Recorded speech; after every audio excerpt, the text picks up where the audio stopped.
Nous sommes le 6 avril 1917. La question posée, c'est de savoir s'il faut lancer l'attaque du chemin des dames pour percer de façon définitive le front allemand. C'est à cette question épineuse que doit répondre le président de la République, Raymond Poincaré.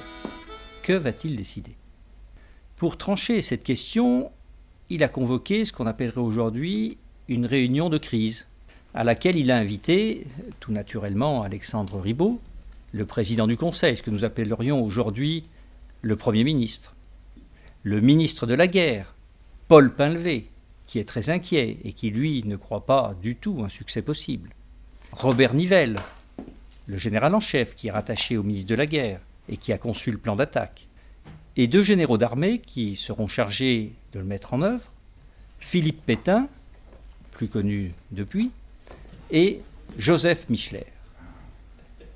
Que décideront-ils? Messieurs, nous sommes face à une divergence entre le ministre de la Guerre et le général en chef. Et il faudra bien des experts militaires pour avancer dans ce débat et décider. N'est-ce pas le rôle du général en chef d'éclairer le gouvernement sur la conduite de la guerre? L'objet de ce conseil de guerre n'est pas de discuter la position de Nivelle, mais de décider de l'offensive qui doit débuter dans quelques jours. Voilà 3 ans que ces messieurs gantés de l'état-major nous amusent, en nous promettant des victoires qui ne se produisent jamais. Certes, mais en élaborant un plan d'attaque pour ce printemps, Nivelle s'est conformé aux instructions que nous lui avons données lors de sa nomination en décembre dernier. Joffre, récemment, a fait tuer plus d'1 million de jeunes Français sans résultat, avec une souveraine morgue dont les ministres n'étaient que les respectueux serviteurs. 1 million d'hommes de chair et de sang, monsieur le président de la République. Ah, pour les généraux, bien sûr, il ne s'agit que d'une statistique. Vous devriez arrêter le café, Painlevé. C'est de la vie ou de la mort de la France dont nous devons décider ce matin. Mais dans cette prestigieuse assemblée, qui va se montrer le plus intelligent ou le plus stupide, le plus courageux ou le plus lâche? Messieurs, nous avons 1 heure pour décider. Pour clarifier la situation, je donnerai d'abord la parole à monsieur le ministre de la Guerre, pour qu'il expose son point de vue en détail. Puis, nous écouterons les éclairages et les réponses du général en chef, en espérant que la lumière surgira de ce débat. Monsieur le ministre de la Guerre, vous avez la parole, nous vous écoutons. Si je discute les conceptions du général en chef, ce n'est nullement pour des raisons personnelles, mais parce que l'attaque prévue me semble comporter des fautes, dans sa conception et dans sa réalisation. Des fautes? Oui. La première condition pour percer le front, ce que personne n'a réussi depuis 3 ans, ni à l'Est ni à l'Ouest, c'est de rencontrer un ennemi faiblement retranché. Je veux seulement dire ici que cette stratégie de l'offensive à outrance m'a toujours inspiré la plus grande méfiance. La plus grande méfiance, et pourquoi?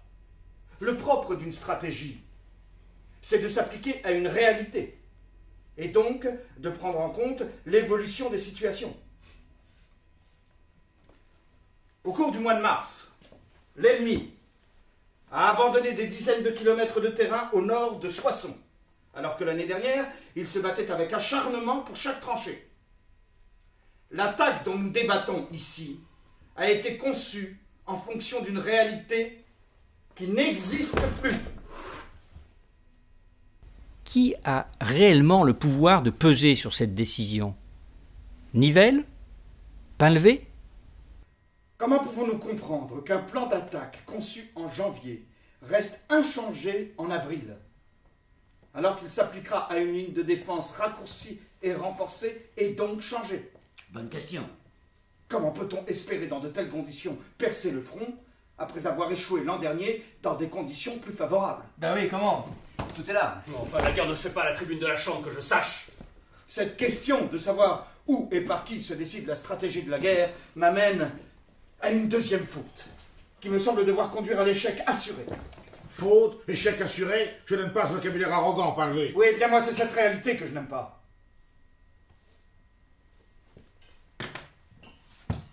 Le général Nivelle a expliqué à l'automne dernier dans d'habiles causeries qu'il possédait une martingale pour percer le front.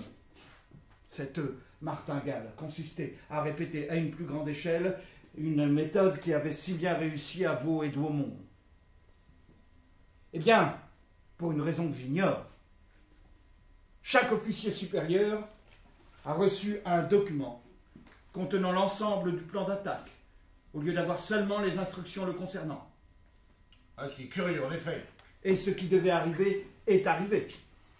Un officier a été fait prisonnier avec le document. À l'heure où nous parlons, Hindenburg se penche sur les mêmes plans que nous et prépare sa souricière. Sa seule inquiétude est que nous renoncions à cette offensive. Oh, vous exagérez encore, non?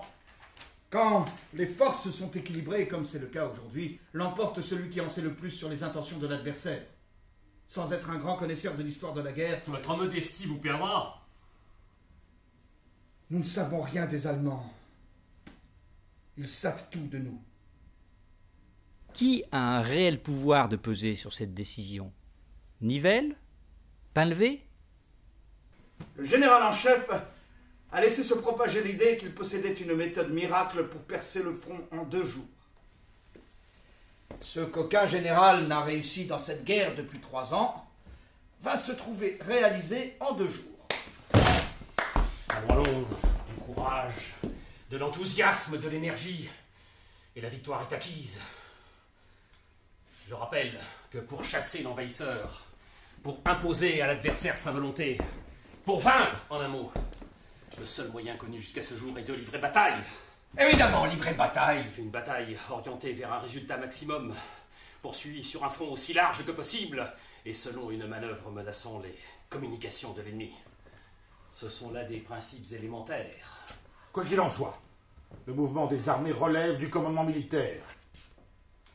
La question que pose le ministre de la Guerre est celle de l'opportunité de l'offensive. Et pour moi, cela se résume au point suivant. Cette offensive va-t-elle produire les résultats annoncés, c'est-à-dire la percée définitive du front? En doutez-vous, monsieur le président de la République? Bien oui, j'en doute. Je ne peux que répéter ce que j'ai dit au ministre de la Guerre et au président du Conseil il y a quelques jours. Le front ennemi sera rompu sans perte. Ah, je proteste. Cela est démontré par le succès foudroyant de Vaux et Douaumont. Cela est démontré par la nouvelle méthode que j'ai employée. Il n'y a donc pas lieu d'y revenir. Le plateau de Craonne, je l'ai dans la poche. Monsieur le président de la République, la victoire est certaine. Absolument certaine. Je l'ai démontré. Scientifiquement démontré. Le front ennemi sera rompu en 1 ou 2 jours. S'il ne l'est pas. Si la bataille n'a pas rencontré le succès au bout de 48 heures, je m'engage à l'arrêter. C'est un engagement. Je ne prends aucun risque à le formuler. Nous en prenons bonne note. Et combien de morts va nous coûter cette prodigieuse victoire? C'est difficile à dire, mais pas beaucoup. C'est-à-dire 50 000. Pas plus de 20 000. Ah. Bon. Micheler aura-t-il une influence sur la décision finale? Général Micheler, ce sont vos troupes qui sont concernées par le fameux chemin des dames.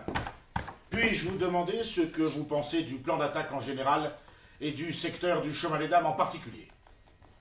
Je ne partage nullement, enfin, pas tellement, les objections de principe que le ministre de la Guerre, enfin, je veux dire, d'une offensive massive destinée à obtenir la rupture.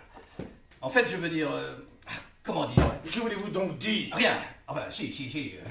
Bon, c'est dans ce cadre que nous travaillons, et tant mieux, car c'est ce que demande la situation actuelle, qu'il s'agit de, comment dire, d'imposer sa volonté à l'ennemi, comme l'a rappelé le général en chef. Pour ce faire, il faut une attaque plus violente et plus brusquée que tout ce que l'on a connu à ce jour. Une attaque brusque. C'est ça, une attaque brusquée. On l'oublie trop souvent, celle-là, hein. Alors, allez-vous réussir, par cette attaque violente et brusquée, à rompre les lignes ennemies? C'est possible. En fait, c'est hélas peu probable. Enfin, pour des raisons qui ne doivent rien aux principes évoqués par le ministre de la Guerre, mais à quelques contingences. Des contingences. Et tactiques. Des contingences tactiques. Voilà, c'est tactique. Vraiment. Tactique. Et oui, dans mon secteur difficile hein, du chemin des dames, le barrage d'artillerie doit avancer de 60 mètres par minute. Alors, c'est embêtant. C'est même très embêtant. Et pourquoi donc? C'est embêtant. Embêtant. Et l'infanterie elle devra se caler sur ce rythme. Or, je doute que dans le secteur, nous ne rencontrions pas d'obstacles vu la nature du terrain. C'est embêtant. Et Pétain va-t-il, lui aussi, peser sur la décision?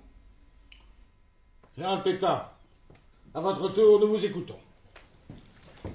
Monsieur le Président de la République, je suis consterné. Les généraux payent leurs erreurs avec le sang des soldats. Arrêtez, Pétain, vous allez me faire pleurer. Il y a de quoi pleurer, en effet. Les mutilés se comptent par centaines de milliers. Chaque famille de France est aujourd'hui endeuillée. Avez-vous songé, Monsieur le Président, à quoi ressemblera la France éternelle, victorieuse ou vaincue après la guerre? Une cohorte d'invalides soutenue par des orphelins et nourrie par des veuves. Est-ce cela le legs de votre présidence aux générations futures? Général Pétain, je vous mets aux arrêts de rigueur, avant de vous faire traduire devant un tribunal militaire pour défaitisme. Oh, mon Dieu, dur mais injuste. Niver, je vous rappelle que le général Pétain est sous ma seule autorité pour l'instant, et vous aussi d'ailleurs. Général Pétain pourrait bien finir condamné à mort. Poursuivez, Pétain. Soit. Puisque finalement j'échappe au tribunal militaire, j'en profite pour rappeler que les grandes offensives d'Artois et de Champagne en 1915, de la Somme en 1916, ont été arrêtées par les mitrailleuses allemandes. Le fait essentiel aujourd'hui, c'est la mitrailleuse. Et pour ce qui est de l'attaque qui nous réunit, Là, je pense simplement qu'elle se brisera sur les mitrailleuses ennemies, comme les précédentes, et qu'elle ajoutera des morts inutiles à des morts inutiles. Ainsi, Monsieur le Président de la République, l'équation que nous avons à résoudre se résume en termes simples. Le reflux massif des troupes allemandes et autrichiennes du front de l'Est vers le front de l'Ouest au cours de 1917 va créer une situation nouvelle et extrêmement périlleuse. Ce reflux nous mettra dans un état d'infériorité, de 2 divisions contre 3. Nous ne pourrons tenir dans ces conditions, sauf bien sûr à compter sur la miséricorde ou l'incompétence de l'ennemi, mais c'est une hypothèse que j'écarte. vous faites bien. Dans l'autre plateau de la balance, une aide américaine qui n'arrivera au mieux qu'au milieu de 1918. Le temps travaille contre nous. Aussi, je considère que l'offensive que j'ai conçue et que je m'apprête à conduire constitue la dernière chance, la dernière opportunité pour les Alliés de gagner la guerre. La dernière chance. La dernière chance. Et je ne serai pas le général en chef qui aura laissé passer cette dernière chance sans la tenter. Cette responsabilité ne saurait être la mienne devant l'histoire et devant la France. Alors, On y va ou on n'y va pas, foutre? Alors maintenant, tout est clair. En effet, tout est clair. Hé, tout est clair. On l'oublie trop souvent. il est peut-être trop tard pour reculer. Trop de moyens sont engagés. Et que diraient nos alliés? Alors, Ribaud, Pour prendre une décision, il faut toujours être un nombre impair et jamais plus de 2.